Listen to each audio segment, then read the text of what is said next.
এই বলে যেখানে খেয়েছি আর তারপর থেকে অর্ডার পান করার দেখা নেই।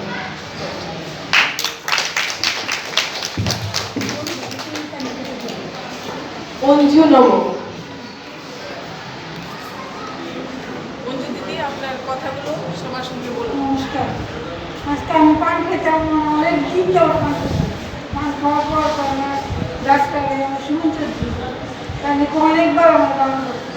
আপনি পান খেলে আমাকে বলে তারপর না না একটু করে খাইতাম তখন আমাদের না আসা আসবো আমাদের বাড়িতে পান খাইতাবো ডাক্তার বাড়ি করতে আমার একটা জিনিস হয়ে গেলে তুমি দেখাও আসলে কী জিনিস চকলেট তাই না দিচ্ছে ওইটা খাইতে দেখে অনেকটা কম অনেকটা খাই না তাই বর্তমানে তো খাচ্ছি আস্তে আস্তে অসুবিধা হচ্ছে না তো? প্রথম অসুবিধা হচ্ছে ওই পাগল মতন বাড়িতে আর কেউ খায় পান?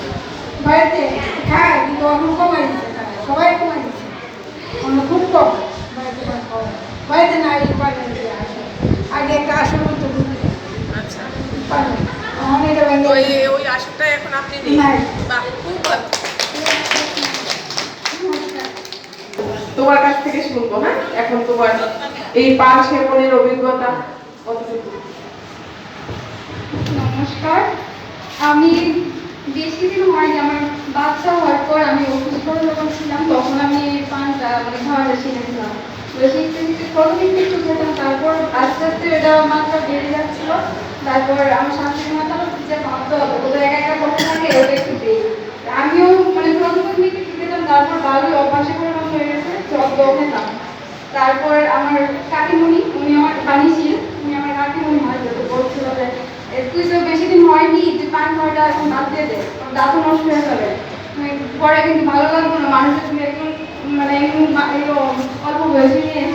তারপরে দেখতে যে আমার সাব সেন্টারের মধ্যে দেওয়া তুই খাবি তুই যদি ছাড়তি না তাহলে আমি আইনা দিই। তারপরে আমাকে তারপর আমি ইউজ করলাম। কত বছর ধরে পান খাচ্ছেন? কিন্তু আমার বাচ্চা পরে 2 year হ্যাঁ এখন 6 মাস ও যখন মানে তোমার ও চুজ করেছিল মানে ওর যখন ডেলিভারি হয়েছিল, হ্যাঁ যখন ও তোমার তুমি যখন ওকে ব্রেস্ট ফিডিং করাতে, যখন ব্রেস্ট ফিডিং করাতে, হ্যাঁ, তখন কি তুমি জর্দা পান খেতে? না না না। ওই তো তোমার বাচ্চা জন্মের পর যখন বাড়িতে ছিলাম অসুস্থ হ্যাঁ যখন থেকে তুমি হ্যাঁ পান হ্যাঁ খাচ্ছ হ্যাঁ তো তখন ও ব্রেস্ট ফিডিং করতো তো হ্যাঁ হ্যাঁ বুকে তো? হ্যাঁ